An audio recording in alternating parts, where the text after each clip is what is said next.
গুরুস্থান কিংবা শ্মশানে পরিণত করেছে। তারা বলতো তাদের আমলে দেশে নাকি শান্তি বিরাজ করছে। আমরা তখনও বলেছি হ্যাঁ, এই শান্তি হচ্ছে কবরস্থানের শান্তি। কবরস্থানের সমস্ত মৃত মানুষের নিবাস, ওখানে কারো কণ্ঠ শোনা যায় না। অর্থাৎ তারা মানবতাকে হত্যা করে শান্তি কায়েম করেছিল। মানুষের সম্পদ চুরি করে লুণ্ঠন করে বিদেশে তারা কারি কারি টাকা জমিয়েছে। তাদের এত ভিক্ষা, পেট তাদের এত বড়, সেই পেট কিছুতেই ভরে না। আদম সন্তানের পেট বলবে কবরের মাটি। অবশ্যই এটা কি যে জীবন্ত থাকা অবস্থায় অনেকে কবরের স্বাধীন পাচ্ছে। যারা নিরীহ মানুষকে আয়না করে রেখে দিন সপ্তাহ মাস অতিক্রম করে বছরের পর বছর অন্ধকার প্রকোষ্ঠে রেখে আজানটা পর্যন্ত শুনতে দেয়, আজকে তাদের পরিণতি দেখেই জাতির শিক্ষা নেওয়া উচিত। এদেশের জনগণ একটা পরিবর্তনের জন্য ছাত্রদের পাশে বুক থেকে দাঁড়িয়েছিল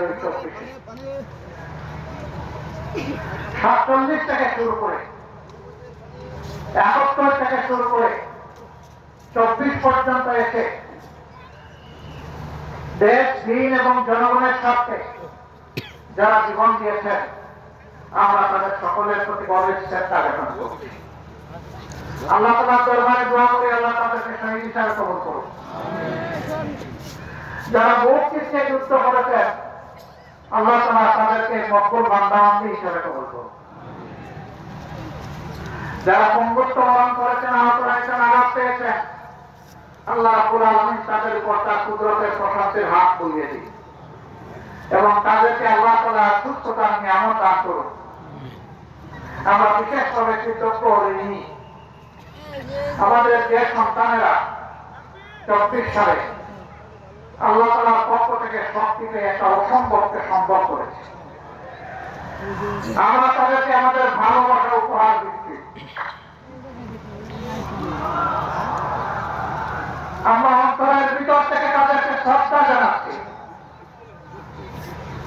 এবং আমরা জাতির পক্ষ থেকে তাদেরকে কৃতজ্ঞতা জ্ঞাপন করছি। তারা একটা সত্য নিয়ে মুক্তি দিয়ে গিয়েছিল। তার সন্তানদের পাশে তাদের অভিভাবকরা এসে দাঁড়িয়েছিল, যুবকদের পাশে তাদের অনুজ ভাই বোনেরা এসে দাঁড়িয়েছিল। মা তার কুলের বাচ্চা নিয়ে রাস্তায় নেমে এসেছিলেন। সাংবাদিকরা প্রশ্ন করেছিল, আপনি এটা কি করেছেন? সাংবাদিক না, এই বাচ্চা করেন আছে। ওই মা বললেন এই বাচ্চার বয়স 10 মাস। 10 মাসের বাচ্চা অতুল বাচ্চাকে নিয়ে গুলির সামনে আপনি চলে এসেছেন।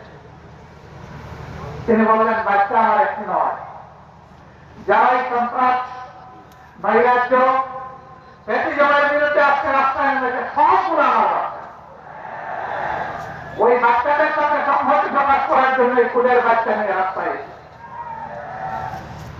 সাংবাদিক ভাই পাল্টা প্রশ্ন করেছিল, যদি পুলিশ এসে বাচ্চাটাকে শেষ করে দেয়, বলে যে আরো আমার যে সন্তানেরা শহীদ হয়েছে তাকেও সেই শহীদের মিছিলে পাঠাই দেবে। 7-8 বছরের একটা শিশু উত্তরা রাস্তায় এনে পুলিশকে পেয়ে যাচ্ছে, তার থেকে বড়রা তাকে ধরে এনেছে, এই তুমি এটা কি করছো, তুমি এখানে এসেছো কেন? সে বলেছে আমি আন্দোলন করতে এসেছি। কেন তুমি আন্দোলন করতে এসেছো? আমি এসেছি এই পুলিশ আর এই সরকার আমার ভাইকে হত্যা করেছে। তোমার ভাইয়ের নাম কি? বলে যে আমার ভাইয়ের নাম আবু সাঈদ। তোমার বাড়ি কি রংপুর? বলে না আমার বাড়ি ঢাকায়। তাইলে আবু সাঈদ তোমার ভাই হয় কিভাবে? বলে যে জাতির জন্য লড়াই করেছে এবং জীবন দিয়েছে, তাই কি আমার ভাই, আমার প্রিয় ভাই। বলে তুমি চলে যাও। ধমক দেখবে, হে আপনি কি আমাকে এখান থেকে সরাই দেওয়া? এই ছিল সেদিন বাংলাদেশের চিত্র।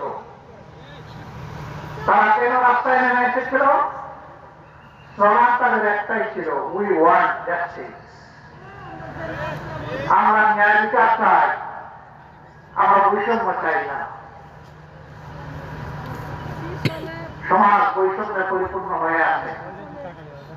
যে বৈষম্য 17.5 বছরে তৈরি হয়ে গিয়েছিল, একটা জঞ্জাল এখনো সমাজ থেকে যায়নি। কেন? স্বৈরাচার তো পতন হয়ে গেল, ওরা তো পালিয়ে গেল দেশ থেকে, অথবা গুহায় আশ্রয় নিয়েছে, কিংবা জেলখানায় তাদের এখন ঠিকানা হয়েছে। তাহলে আমরা কেন মুক্ত হতে পারলাম না? এর জবাব 18 কোটি মানুষের চোখের সামনে আছে। আমি বলতে গেলাম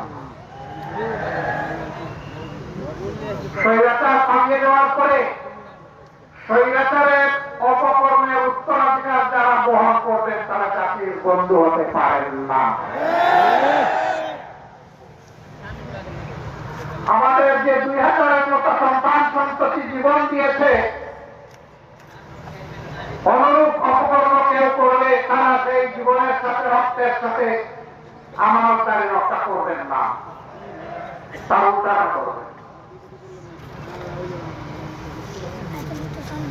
আমাদের সন্তানেরা রাস্তায় নেমেছিল চাঁদাবাজি বন্ধ করতে, দখলদারি বন্ধ করতে, জুলুম বন্ধ করতে।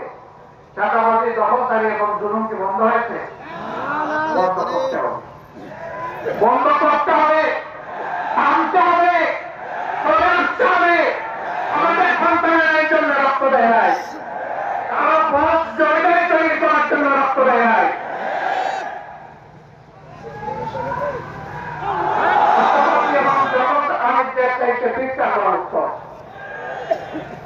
বিদ্যায় কোন দোষ নাই। আপনি মানুষের কাছে চাইবেন, আল্লাহ মানুষের অন্তরে দয়া পয়দা করে দিবেন, মানুষ আপনার দিকে হাত বাড়িয়ে দিবে। ভিক্ষা করা না চাই নয়। যদি কেউ ডুবে বসবর্তী হয়ে ভিক্ষুক থাকে সেটা ভিন্ন, কিন্তু প্রয়োজনের কাজে যদি কোনো কাজ না পেয়ে, উপার্জনের কোনো ঠিকানা না পেয়ে কেউ যদি ভিক্ষা করে, এটা কোনো দোষের কাজ নয়। আমরা আমাদের কর্মীদেরকে বলেছিলাম, আমরা সবথেকে বড় মধ্যম সংগঠন। আমাদের মতো কোন দলের 1 থেকে 11 জন শীর্ষ নেতাকে স্বৈরাচারী সরকার খুন করে নেয়। আমাদের শীর্ষ নেতৃবৃন্দকে খুন করেছে। আল্লাহ রাহিমাহুল্লাহ থেকে শুরু করে মৌলানা আব্দুল হালিম মন্ডল রাহিমাহুল্লাহ পর্যন্ত, আল্লামা দিলওয়ার হোসেন সাইদি রাহিমাহুল্লাহ পর্যন্ত যারা চলে গেছেন তাদেরকে আল্লাহ তাআলা হযরতে হামজা রাদিয়াল্লাহু তাআলা আনহুর বিচারে তাদেরকে কবুল করুন। আমিন। আমাদের ছোট ছোট সহকর্মীকে খুন করা হয়েছে, খুন করা হয়েছে শিশুকে, খুন করা হয়েছে বৃদ্ধ বৃদ্ধাকে, খুন করা হয়েছে আমার ভাইকে, খুন করা হয়েছে আমার বোনকে। আমরা সেই মজদুর সংগঠন অন্যায় ভাবে হিংসা করে যাদের নিবন্ধন কেড়ে নেওয়া হয়েছে, লোক প্রতীক কেড়ে নেওয়া হয়েছে, আমরা সেই মজদুর সংগঠন একমাত্র মজদুর সংগঠন যাদের সবগুলো অফিস কার্যত শৃঙ্খলা করে বন্ধ করে দিয়েছে। আমরা সেই মজদুর সংগঠন পতনের সময় দিশাহারা সরকার শুধু যাদেরকে নিষিদ্ধ ঘোষণা করেছে, এই জুলুমগুলা কারোর উপরে হয়। এত খুন, এত শাহাদাত, এত সংঘর্ষ, এত লাখ লাখ হাজার হাজার মানুষের কারাবরণ, এই সমস্ত কিছু বুকে নিয়ে 5 আগস্ট আমরা বলেছিলাম আমরা আল্লাহ তাআলার শুকরিয়া আদায় করি, আলহামদুলিল্লাহ। বাংলাদেশের জনগণের, মুসলিম জনগণের প্রতি আল্লাহ তাআলার এটা রহমত, আল্লাহ তাআলার এটা উপহার। কেউ কল্পনা করে নাই 5 তারিখে এমন একটা পরিবর্তন হয়ে যাবে। আমি সাফল্যের কথা জানি, তারাও কল্পনা করে নাই 5 তারিখে এই পরিবর্তন হবে। এই অসম্ভবকে সম্ভব করেছেন আল্লাহ। আমরা চাই প্রথমত আমাদের সহকর্মীদেরকে, তারপরে নির্বিশেষে পুরা দেশবাসীকে আহ্বান জানিয়েছিলাম আল্লাহ তাআলার এই নিয়ামতের শুকরিয়া আদায় করার জন্য। আসুন আমরা শান্ত থাকি, ধৈর্য ধরি, এবং দেশ গঠনে অংশগ্রহণ করি। আলহামদুলিল্লাহ, আলহামদুলিল্লাহ, এত বড় একটা পরিবর্তন, এত জুলুম নির্যাতনের পরে, পরিবর্তনের পরে একটা দেশে যা হয়, সম্প্রতি ইতিহাসে বিভিন্ন দেশে যা হয়েছে তার কিছুই বাংলাদেশে নয়। আওয়ামী লীগের এক নেতা বলেছিলেন, আমরা ক্ষমতা থেকে নামলে 2 দিনের মধ্যে আওয়ামী লীগ এবং তার সহযোগী অঙ্গ সংগঠনের 5 লক্ষ লোককে প্রতিপক্ষের লোকেরা খুন করবে। এই কথা বলে বলে ওদেরকে ভয় দেখিয়ে মেরে কুটে যে কোনো মূল্যে ক্ষমতায় থাকার জন্য ওদেরকে মারমুখী করে রেখেছে। মনুষ্যত্ব বিসর্জন দিয়ে ওদের ভিতরে প্রকৃষ্ট ঢুকিয়ে দিয়েছিল। আল্লাহর রহমতে 5 লক্ষ তো দূরের কথা, 5 জন মানুষ নিহত হয়। ওরা কাণ্ড জ্ঞানহীন হায়না হতে পারে, কিন্তু বাংলাদেশের মানুষ দায়িত্ব জ্ঞান সম্পন্ন। তারা দায়িত্ব জ্ঞানের পরিচয় দিয়েছে, তারা পরিচয় দিয়েছে, তারা দেশকে জনগণকে ভালোবাসে। যারা শেষ দিন পর্যন্ত ক্ষমতার মানুষ খুন করার হুকুম দিয়েছে, মানুষ খুন করেছে, তারা প্রমাণ করেছে তারা দেশকেও ভালোবাসে না, জনগণকেও ভালোবাসে। তারা শুধু গদিকে ভালোবাসে, লুটপাটকে ভালোবাসে, চুরি চালাকে ভালোবাসে, দেশের সম্পত্তি দেশে ট্রান্সফার করাকে ভালোবাসে। তারা তাই প্রমাণ। সম্মানিত ভাইয়েরা, একটা ধ্বংসস্তূপের উপর বাংলাদেশ এখন দাঁড়িয়ে আছে। ব্যাংক, বিমা সেক্টর, কর্পোরেশন সব কিছু উজাড় করে মাটির সাথে ঘষে এরা এখন এদের চেলারা এখন মাঝে মাঝে দেখি অনলাইনে এসে মাথা বলে যে আমরা না গেছিলাম, এখন পড়ে গেলাম আপনাদের। হ্যাঁ, স্বর্গ তোমাদের জন্য ছিল এটা সঠিক, আর বাংলাদেশের মানুষের জন্য এটাকে তোমরা বানিয়েছিলে নরক। তোমাদের ওই স্বর্গ তোমাদের কাছে ফিরে আসবে।